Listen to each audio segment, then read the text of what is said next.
This monstrous story will not leave anyone indifferent.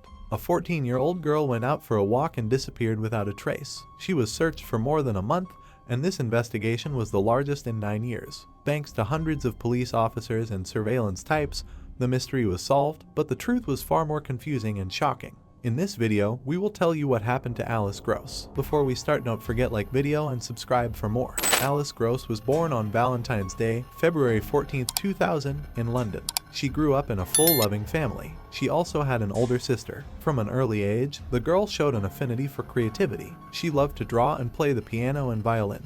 Later, Alice began to write her own gorgeous songs and perform them to her own music. In addition, the girl was fond of clothes design, and at age 11, she even made herself a dress which she planned to wear at a school graduation. When the girl was 13 years old, doctors diagnosed her with anorexia and depression. Despite all of this, Alice continued to pursue creativity and had every chance of achieving tremendous success in the future. On August 28, 2014, Alice told her mother that she was going on an outing. She had school vacations and plenty of free time, so the girl loved to walk along a small water canal and river near her home. The family lived in a suburb of London called Hanwell, and her usual route was 4.5 kilometers. The girl went out at about 3 p.m., promising her parents she would return around 6 p.m. She later texted her father that she would be home soon, but Alice did not return at the appointed time. When it was already 7 p.m. on the clock, her parents began to worry. They tried calling her, but her phone was off. The fact that Alice suffered from anorexia and depression only added to their anxiety. Her parents feared something might have happened to her because of her physical condition. She was constantly weak and could faint. Her parents called some of her friends in the hope that Alice might be with them, but no one had seen the girl that day. Her mother and father decided to call the police. They immediately began a search, and the first thing they did was to investigate the route Alice usually took. Her relatives and friends of the family also joined the search. Alas, they could not find any trace of the girl, but detectives were able to find several witnesses. Thanks to their testimony about the places where Alice had passed, the police were able to determine her route more accurately, which, in turn, allowed them to narrow the search area and select several street cameras that could have captured her. After examining the footage, detectives did locate Alice. Almost immediately after leaving the house, she was caught on the first camera heading along the Grand Union Canal. A short time later, she was spotted in the Brynford area, which was further down the canal. The last time the camera captured her was on her way back near her home. The girl was walking near the Trampers Way Bridge. The police also reported the missing teenager to the media, and they broke the news about the case all over London. In the first hours after her disappearance, thanks to that, detectives received several calls from witnesses who had seen Alice. Unfortunately, none of this brought the police any closer to finding the girl. Based on camera footage and witness accounts, she disappeared on her way home, having traveled most of her usual route. But what happened to her remained a mystery. 3 days went by as police continued to examine camera footage in nearby neighborhoods and surveyed local parks and other secluded areas. At the same time, patrol officers went door to door to homes along Alice's route and asked questions of local residents. On September 1st, the girl's relatives recorded a video message begging her to return home.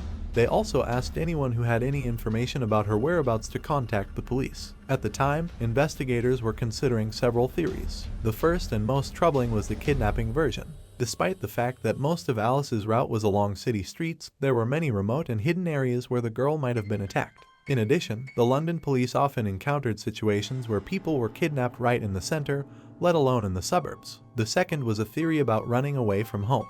Alice's parents feared that the pressure might have driven her to such a decision. They also didn't rule out the possibility that the girl might have taken her own life because of her illness. But to the police, this version seemed unlikely. At 14, Alice was unlikely to be able to run away and hide, especially without help. And if she had taken her own life, she would very likely have been found by now. The case attracted more and more public attention every day, and on September 3rd, it was handed over to a special unit of Scotland Yard. Although they usually only worked on homicides, the detectives rated the chance of getting the girl home as high. Scotland Yard organized a large-scale search, which was immediately joined by hundreds of volunteers. After seeing the heartbreaking appeal of her parents and sister in the news, concerned Londoners combed the area from early morning until late at night. And the next day, detectives announced the discovery of the first tangible clue. They managed to find Alice's backpack, which contained her shoes worn that day. It was relatively close to her home. This find allowed the police to narrow their search, focusing on a small area near the canal. Investigators realized it was unlikely the girl had taken off her shoes herself, thrown them in with her backpack, and fled. She did not have a change of shoes with her, so the situation became more and more complicated. Scotland Yard decided to release all available surveillance footage of Alice. The backpack with the shoes indicated that the girl might be in serious danger. The main version was still an abduction, but the investigators did not completely rule out the possibility that the girl might have committed suicide. For that reason, they tried to use all available resources to locate her. The publication of the recordings might draw more attention among the public, and someone might remember seeing Alice that day. Along with that, several hundred more people from various agencies were involved in the search, and there were already 600 people working on the case. The investigation was thus the largest since 2005 in terms of the number of police officers involved. Some of them were directly surveying the area, while others were examining footage from hundreds of cameras that could have captured Alice. Scotland Yard also offered a £20,000 reward for any information that could help find the girl. Although police were unable to locate her phone, they asked the cell phone company for details of its last known location. It turned out that Alice had sent a message to her father from practically the same place where they would later find her backpack. Everything indicated that the investigators needed to focus on that particular location. The decision was made to conduct a thorough inspection of an area of several square kilometers. Every meter of land and water was examined manually. Police teams literally probed the river and canal bottoms for any evidence. 2 days after the discovery of the backpack, it became known that the police arrested a 25-year-old man on suspicion of Alice's murder. The next day, they arrested another man but refused to comment on the situation until all the details were clarified. However, soon both suspects were released, and Scotland Yard stated that they were unable to establish the involvement of these two people in Alice's disappearance. More than a week passed, and during all that time, there was no progress in the case. It was only on September 16th that the police made another statement. They said they were looking for a 41-year-old man named Arnie Salkins in connection with Alice's disappearance. He moved to England from Latvia 7 years ago, lived in the area, and worked as a construction worker. Scotland Yard became interested in him for two reasons that, at first glance, seemed unrelated. First, Arnie's co-worker reported him to the police about his disappearance as early as September 3rd. The man did not show up for work, did not answer his phone, and was not at home.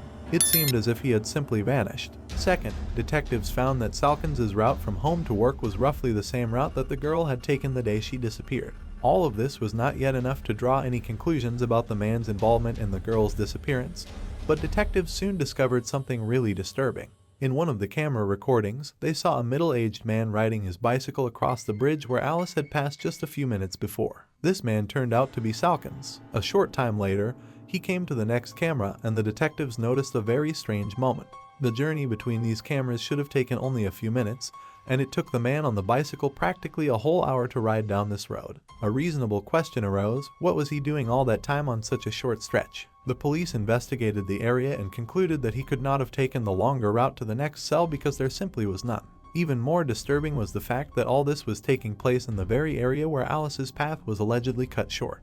The cops also concluded that the man's clothes were wet when he pulled onto the road. Continuing to study the cameras, detectives noticed Salkins on his bicycle returning to the same location 2 hours later after riding back out 50 minutes later. In doing so, he was not caught on the camera located on the bridge. This indicated that the man had spent all that time inside a small blind spot. Besides, he was already wearing different clothes. About an hour later, he was caught on a camera at a local store buying beer. The next morning, the situation repeated itself. Salkins returned to the same spot between the cameras at about 7 o'clock and also returned there again in the evening. All this was enough to get a search warrant for his house. It turned out that the man was living there with his girlfriend and their 2 daughters. Together, his roommate also had no idea where Salkins had gone. When she learned that he was suspected of killing the girl, she stated that Arnie's could never do something like that. She described him as a caring and loving father. Along with this, Scotland Yard examined the man's biography and discovered a truly creepy moment. It turned out that Salkins had a rich criminal past. In 1998, being in Latvia, he killed his wife in cold blood and calculatedly, having dug a grave for her in the woods. For this, he got only 7 years in prison. After serving his sentence, he moved to England, and the local law enforcement agencies did not even know about his criminal record in his home country. Police officers searched Salkins' home and found a recently excavated plot of land on his property. They did not disclose whether they found any evidence there, but a significant find awaited them in the basement of their house. A broken back panel from a white iPhone 4S was found there. Alice had the exact same phone. After examining the contents of his computer, the police also discovered that the man had searched the internet for information about Alice Gross's disappearance a few days after the incident. Based on all this, Arnie Salkins was put on the wanted list. Scotland Yard feared that the man might have fled back to Latvia or another European country, so they searched all over the EU, but law enforcement authorities were unable to find a single trace of the suspect. Meanwhile, a month had passed since Alice's disappearance, and on September 30th, the police issued a depressing statement. A human body was found in a river near the girl's disappearance. At the time, the identity was not yet known, but the police shared one eerie fact: someone had gone to great lengths to arrange for the body to remain underwater and not resurface. Only the next day, law enforcement authorities confirmed that the deceased was Alice Gross. Though no one doubted it anymore, the scene was in the exact spot where she had disappeared. The cause of death was asphyxiation. It turned out that Alice's body had been wrapped in construction bags and tied to a large tree stump. In addition, the perpetrator made a whole structure out of a bicycle wheel and bricks, which also prevented the body from surfacing. She also had no clothes on except for one sock. Detectives paid a visit to the setup where Salkins worked and discovered that the same bags used to hide Alice's body were the same ones used at his construction site. After the discovery of the body, police continued to search for Salkins, working closely with Interpol and local European intelligence agencies, but they were still unable to find any trace of him.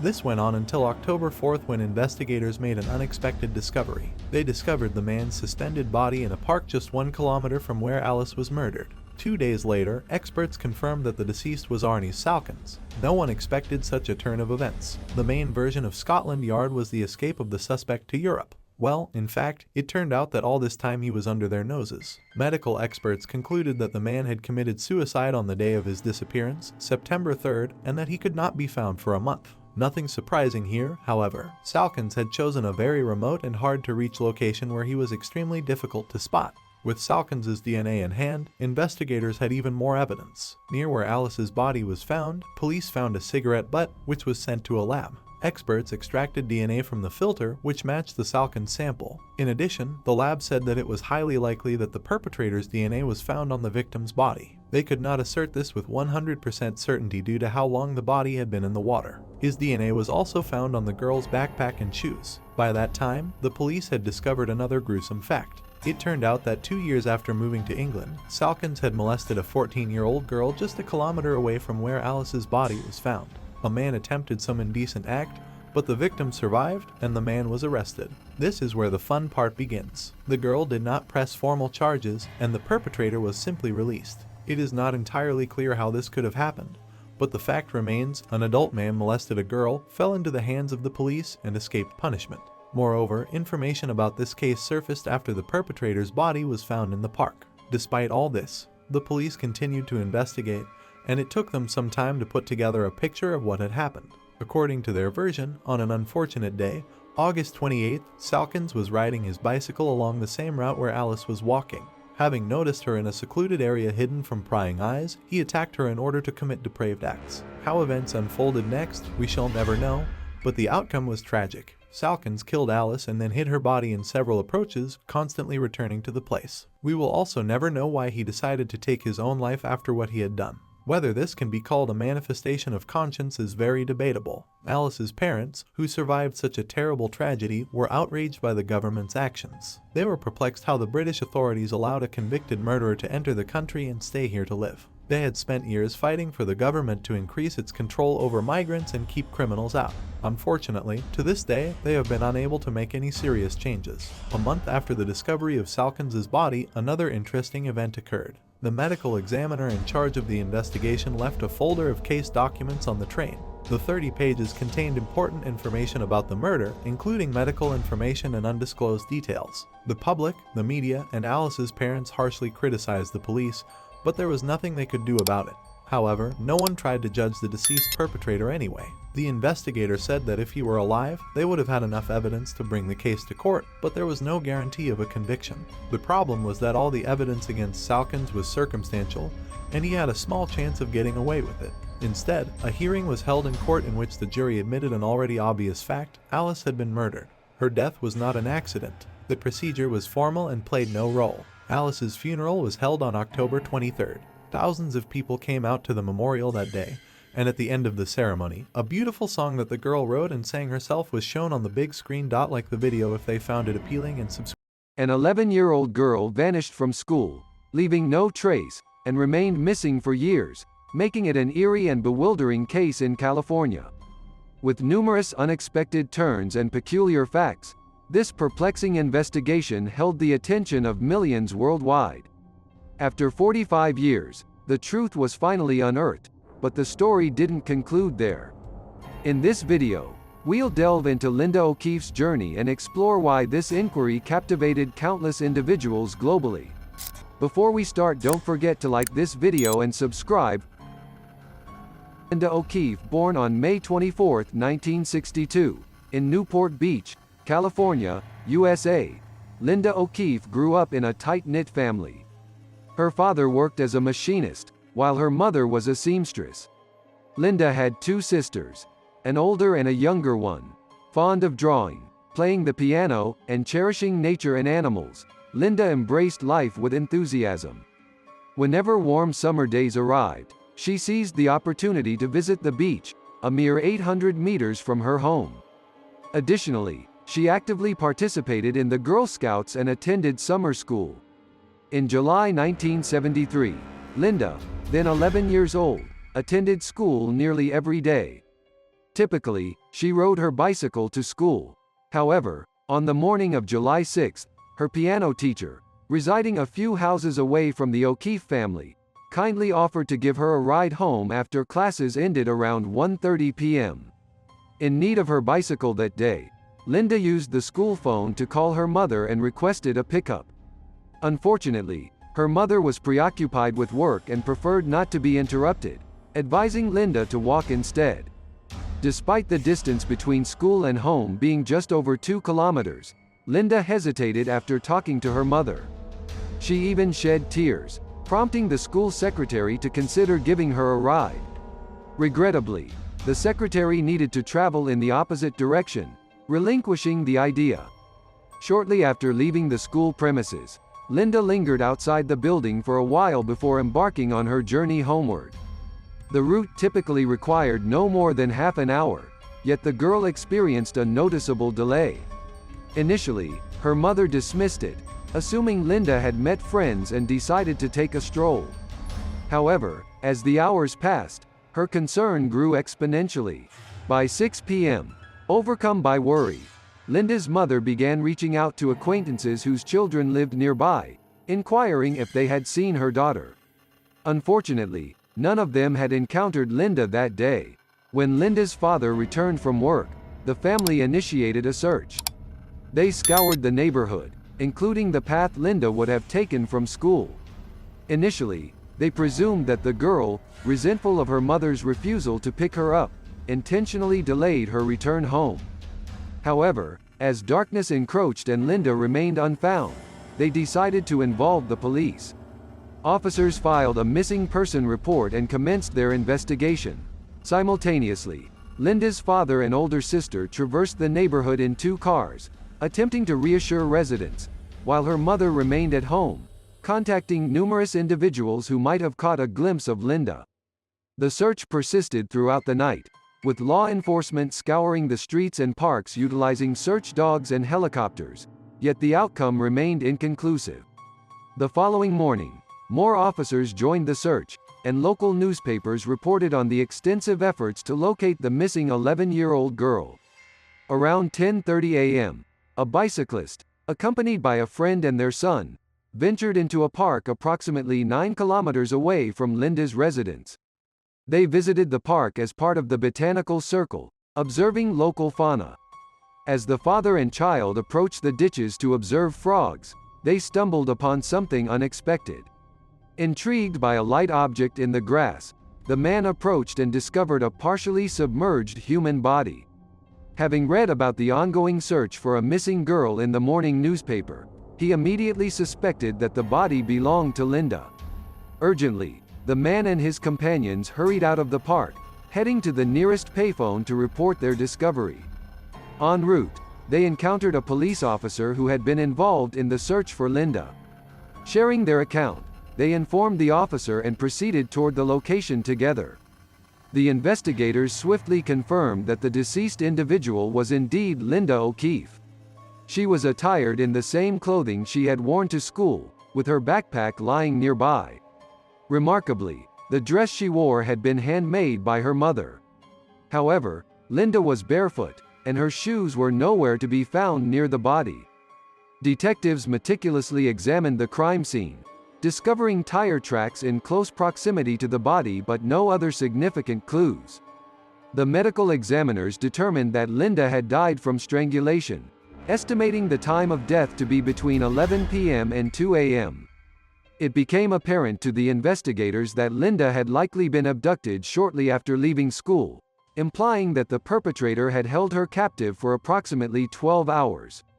Furthermore, the victim had endured abuse, and traces of DNA were discovered on her body, which were preserved in the laboratory as DNA analysis was not yet available during that time. With limited substantial leads, the detectives focused on locating witnesses. They interviewed Linda's friends, school staff, and residents along the route she would have taken home. Their efforts soon yielded results. One of Linda's friends had spotted something unusual while the girl was walking home. A turquoise van approached Linda, slowed down, and continued driving alongside her. Unfortunately, the friend lost sight of Linda and the van shortly after.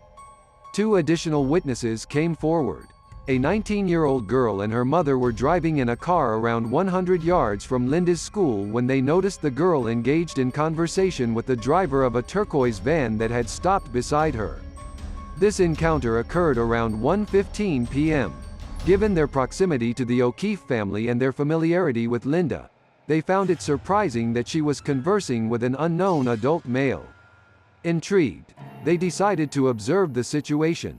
The passenger door of the van remained open, and Linda stood in front of it, engaged in conversation with the driver. Eventually, she entered the vehicle.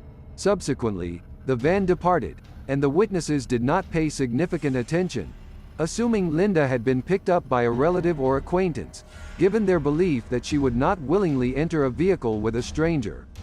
Following these accounts, investigators obtained a rough description of the driver, a white man between the ages of 24 and 30, with curly blonde hair and an elongated face. Unfortunately, the witnesses could not recall the license plate number or make of the car. Nonetheless, this testimony provided the most substantial lead in the case, prompting investigators to issue an all-points bulletin, APB, on the suspect and his vehicle. The APB circulated throughout California, but it proved futile in apprehending the perpetrator.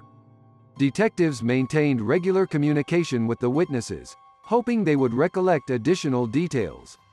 Hypnosis sessions were even conducted, partially aiding their memory recall. Although the witnesses managed to provide some supplementary information about the suspect's vehicle, the details were too insignificant to lead to the killer's identification. Another witness emerged, a woman residing near the area where Linda's body was discovered. At approximately 10:30 p.m., the witness heard a woman screaming, with words like, "Stop hurting me," abruptly cut off. Given the proximity and timing, it was likely connected to the time of Linda's death. Detectives also received an intriguing tip. On the morning of Linda's body being found, an artist was painting in the park. Noticing the multitude of police cars, he grew curious and observed the situation. At one point, he noticed something peculiar: a young man lurking in the bushes, close to his location. Inquisitive, the artist approached the man and inquired about the commotion.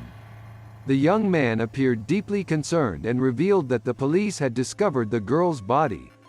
Despite being positioned far from where the body was found and unable to discern any specific details, the man's foreknowledge of the situation raised questions. The artist described him as a slim white male between 18 and 24 years old, approximately 180 centimeters tall, with blonde hair and sideburns. The description closely matched the accounts of the van's driver provided by the previous witnesses.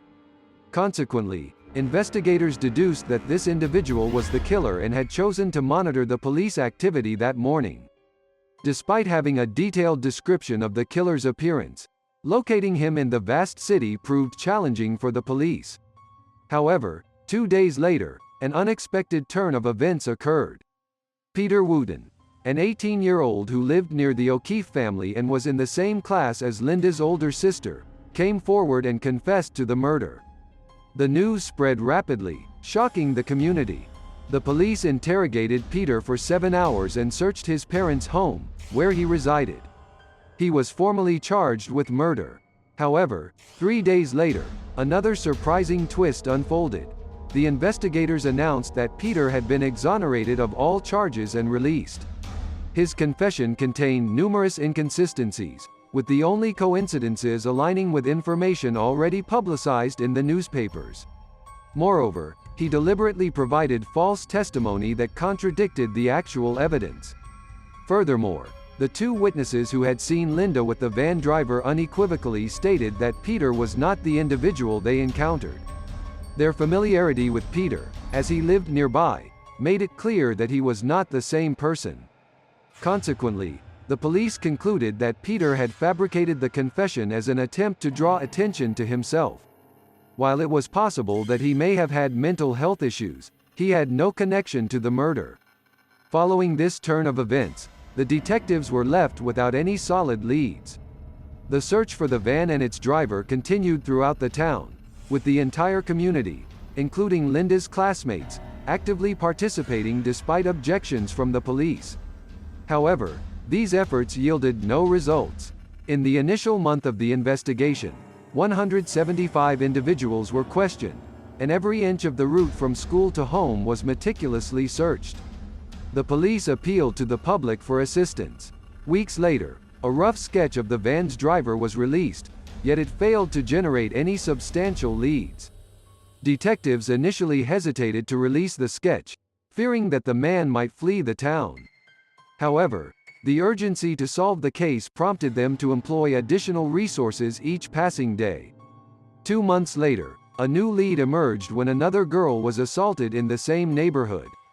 An unidentified man had forcibly taken her into his van, transported her to an isolated location, and subsequently released her after committing the crime. Investigators speculated that Linda's killer might be responsible for this new incident, but inconsistencies arose. The assailant drove a white van, and the description of his appearance did not match the information provided by witnesses in Linda's case. Eventually, detectives identified a suspect, a 32-year-old trucker, and his guilt was proven. Witness testimonies confirmed that he bore no resemblance to the man Linda had been seen conversing with. Consequently, investigators concluded that this man had no involvement in her murder. Since then, no significant evidence has emerged in the case, although detectives have continued working on it throughout the years. In 2001, 28 years after the murder, DNA samples from Linda's body were sent to a laboratory to extract the killer's DNA profile. Although they successfully obtained the profile, the man was not found in the FBI database.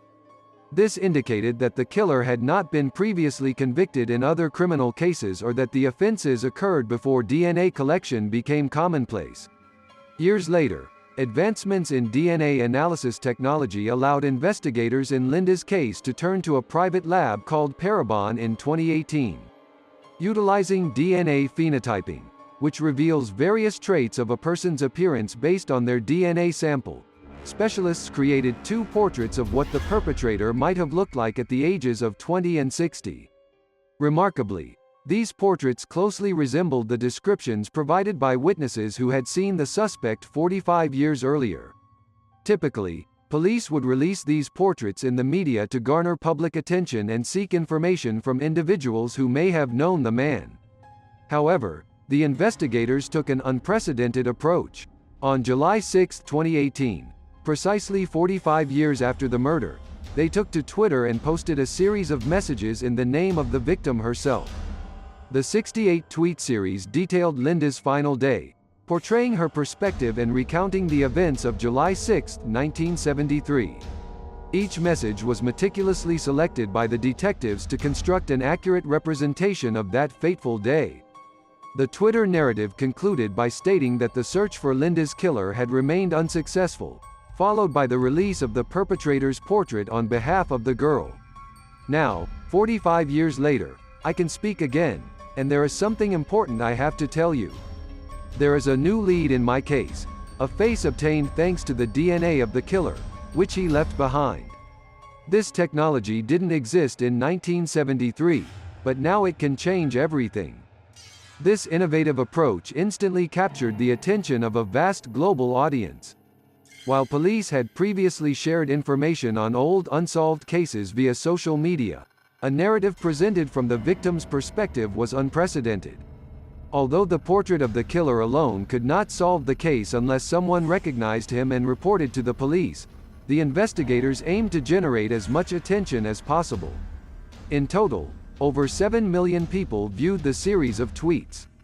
The police received numerous tips and potential identifications of the perpetrator, prompting the detectives to spend several months investigating each lead. Unfortunately, they were unable to find a suitable suspect among the information provided. Nonetheless, the investigators remained resolute, particularly with the immense public interest that Linda's case had garnered. Once again, they turned to Parabon, requesting assistance in identifying the killer's relatives through his DNA. A similar endeavor had been attempted by forensic scientists in the early 2000s, but the necessary tools were not yet available. However, almost 2 decades later, the situation had changed. Parabon's experts successfully located individuals related to the DNA's owner, providing investigators with crucial information that could lead to the identification of the perpetrator. After months of extensive research and utilizing private DNA databases, investigators in Linda's case were able to identify the killer's third cousin, bringing them one step closer to solving the case. However, their breakthrough took an unexpected turn when they discovered that the killer's own DNA was present in one of the private databases. James Allen Neal, a 72-year-old man living in another state, emerged as the prime suspect. In January 2019, detectives visited Neal's residence to gather a sample of his DNA, a necessary step for legal proceedings. They set up surveillance and collected items from his garbage, which were sent to the lab for analysis. Although initial attempts to obtain a DNA sample failed, they successfully retrieved one when Neal discarded a cigarette butt during a parking lot encounter. The DNA from the sample matched the DNA found on Linda's body, conclusively linking James Neal to the crime that had remained unsolved for almost half a century. A few days later, a press conference was held to announce the arrest of James Neal. Born in 1946 in Chicago, Neal's family later relocated to California. Throughout his childhood, he experienced regular abuse and humiliation from his parents, which led to aggressive behavior from an early age. As a teenager, he engaged in various petty offenses, including burglary. After dropping out of school, he pursued short-lived jobs but never maintained stability for more than a few months. James Neal had an extensive criminal history, having been arrested over 12 times for crimes ranging from theft to robbery. However, he often received minimal punishments and swiftly returned to his old ways. At the age of 25, he married for the first time, and the couple settled in the Los Angeles suburbs, a short distance from where Linda lived. It was 2 years into their marriage that he committed the heinous act of killing Linda. During this time, James's wife was pregnant, and he was already on probation for lesser crimes in another state.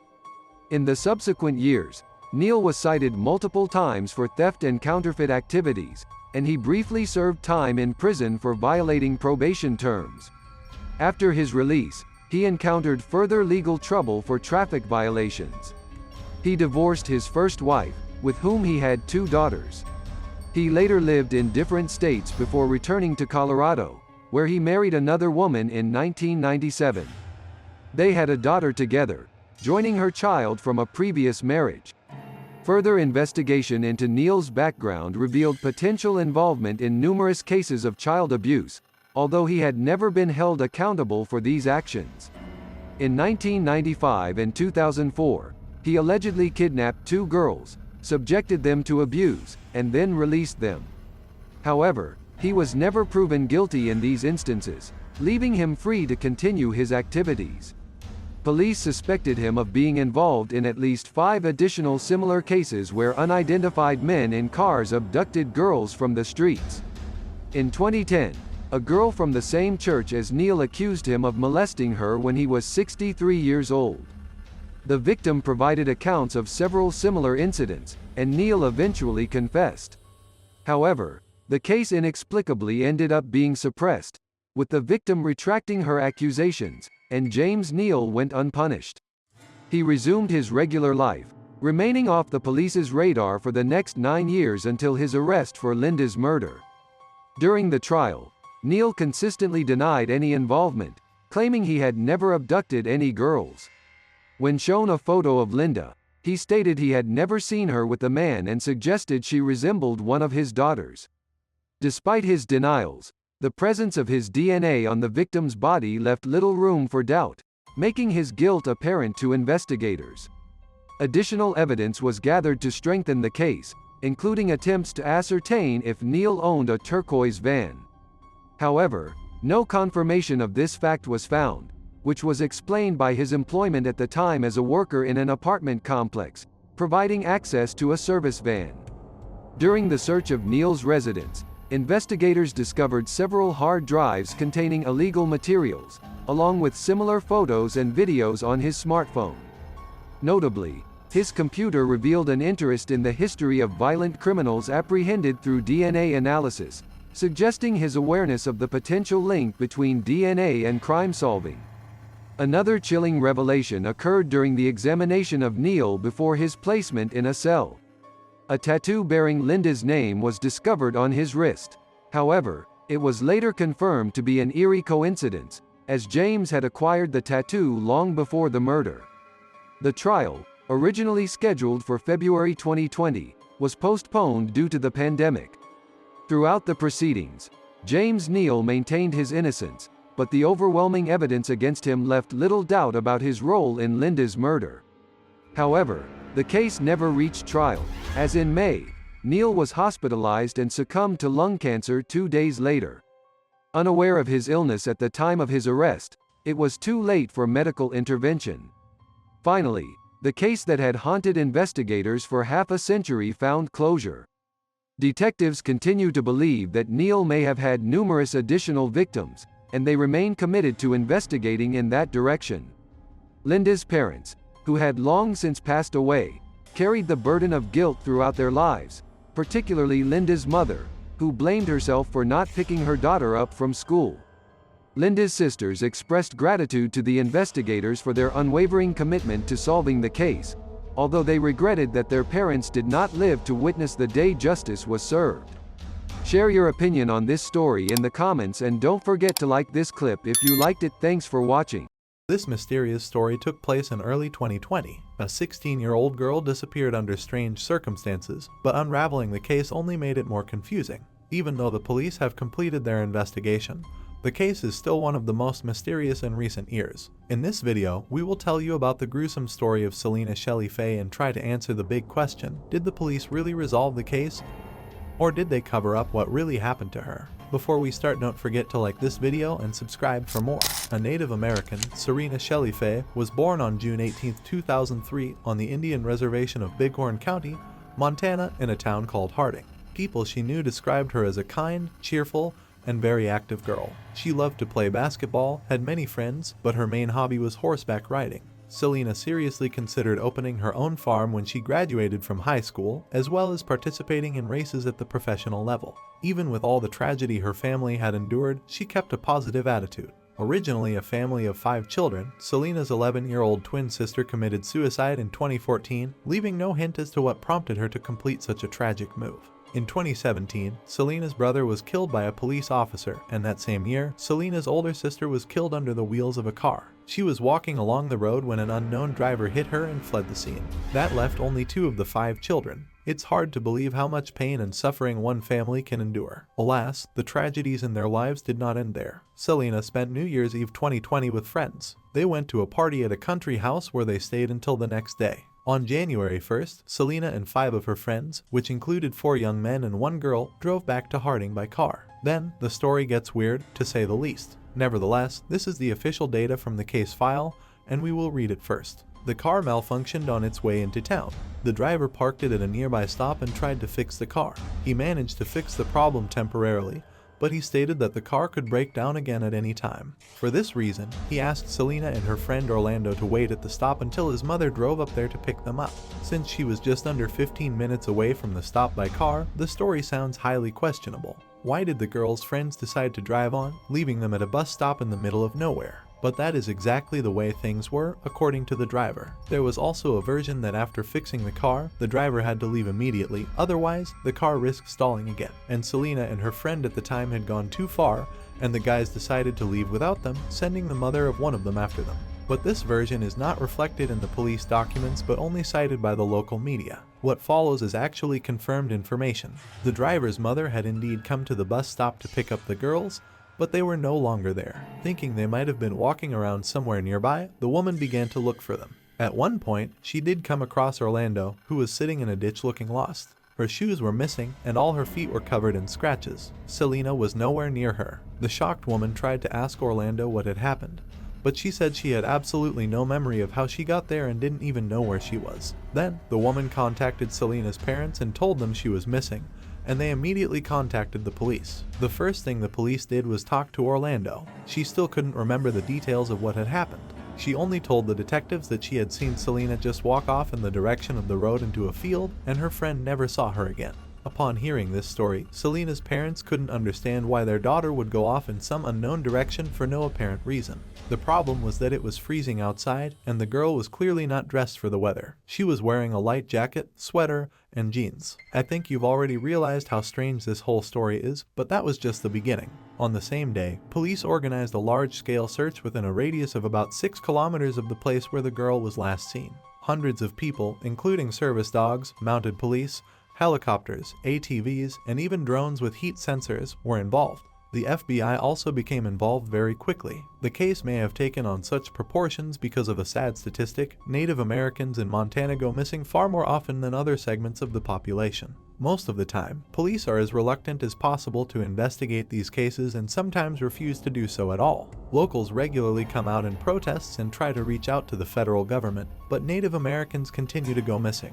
In addition, Selena's relatives immediately turned to news outlets for help in making the story public and speeding up police work. News of Selena's disappearance quickly spread throughout the city, and hundreds of volunteers joined the search for her. Most were also Native Americans, including students from her school. Adults helped scour the area, and teenagers posted flyers and distributed information about their classmates' disappearance throughout the city. But the search yielded no results. Of course, police examined the car in which Selena and her friends drove home and also questioned all her friends who had been with her that day. And here are things that are just as strange. Investigators have not released any information related to this. The friends may not have told them anything useful, but the public was waiting for at least some details. Then, the police decided to pursue another theory. What if Selena had been kidnapped from that bus stop? This theory ran counter to the story of a friend who claimed Selena had gone into the field, but the kidnapping theory received some support as well. A witness reported seeing a green car with Wyoming plates near the bus stop. As the days went by, the search yielded no results, so most people began to consider the kidnapping version as the main one.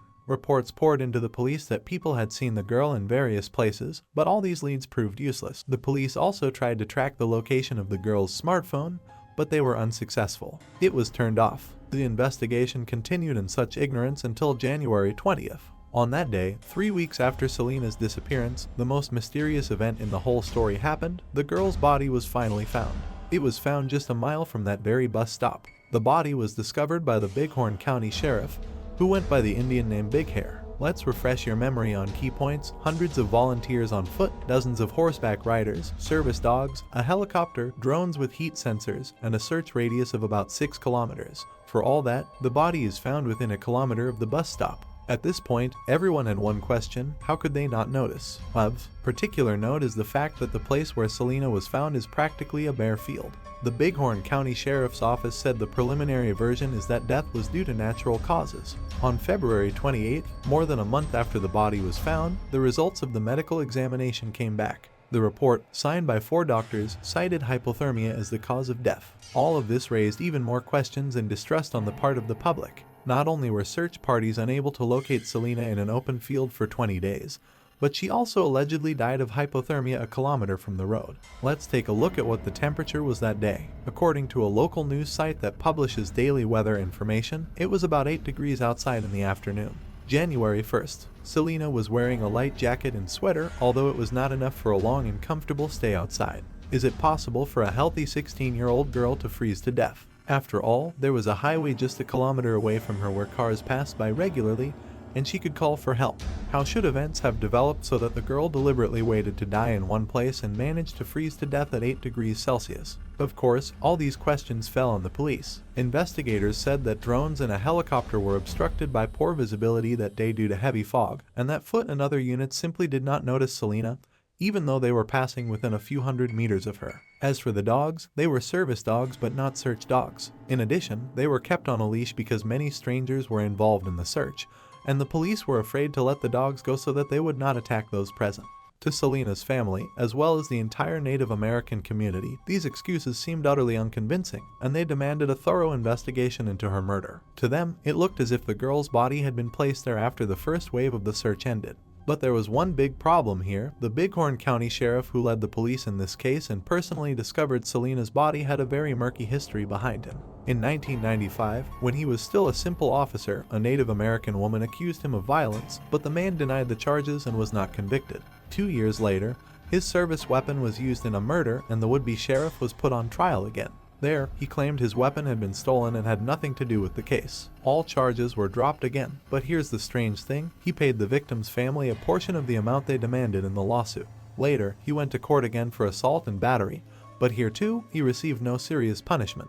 Not surprisingly, the community was slow to take this man at his word. Despite the FBI's involvement in the case, relatives and acquaintances of Selena began to suspect that the sheriff himself might have something to do with the murder of the girl and the further cover-up of this fact. But here, another question arises. Even if we imagine that the sheriff grabbed Selena that day and took her to an undisclosed location, what next? The 4 medical examiners signed a report that clearly stated there were no marks on the girl's body indicating a violent death. They could only confirm death from hypothermia. Given the FBI's involvement, could the sheriff have gotten the 4 doctors to cover something up? Or could he have kept Selena outside until she actually died of hypothermia? It sounds doubtful. There is another version of what happened. The teens were drinking on New Year's Eve, as the initial toxicology report indicates, but no one knows what they did the next day. They may have continued drinking or taken some kind of illegal substance. As for alcohol, it is unlikely to be relevant. A person would need to drink a lot to just go into a field, lie on the ground, and stay there long enough to die of hypothermia. Even taking into account the fact that Selena was only 16 years old,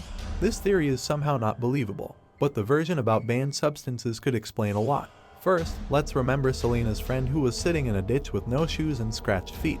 Then, let's remember the extremely strange story about the broken down car and the unclear reasons why the boys left the girls at a deserted bus stop. Perhaps the teens did take something, but it was too much for the bodies of the 2 girls. The boys could have gotten scared and just left them at the bus stop. But this theory is greatly undermined by the fact that the driver did call his mother, who came to pick up the girls just 15 minutes later. Would he have done so if the girls were in an inadequate condition?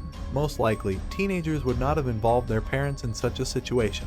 But there are a few odd things about their company. First, Selena's friend posted several short videos on Snapchat from that trip. One of the moments shows someone standing in front of the open hood of the car, trying to fix something. At the same time, near the back passenger seat, 2 guys are arguing aggressively about something. What was going on there is still unknown. All the people who were with Selena that day are silent. What's more, 2 of them have moved to other states, and Orlando has deleted her Facebook page. It's all very strange. It's been over a year, and none of them have responded to the questions that are still troubling the local Native American community and other concerned people. Nor have the police made any comment about the other teenagers. There is a persistent impression that something is being carefully hidden in this story. As a result, we have a closed case where the official version seems too dubious because, according to it, Selena just went into the field, walked for a few hours, and then just lay on the ground. After all, the police were already on the scene a few hours later, and if she had continued to walk around, she would definitely have been spotted. Furthermore, she could not be found by hundreds of people with modern technology, and 20 days later, her body appeared a kilometer down the road. It looked as if she had been placed there after the active phase of the search was over, although the police assure us that there were no tire tracks or other evidence that the body might have been moved near this spot. One can't trust the police in this case, given the history of the sheriff. One seriously doubts that the police investigation can be considered objective. However, the FBI was involved in the case, and they certainly wouldn't cover up some provincial sheriff. As we can see, each version faces its own contradictions. Now, 1.5 years later, the girl's family is still trying to find answers. Out of 5 children, they have only 1 son left. They are asking to spread the story about their daughter so they can have a chance at a new, honest investigation. What do you think happened to Selena after all? Share your opinion in the comments and support the video with a if you liked it. Thanks for watching, and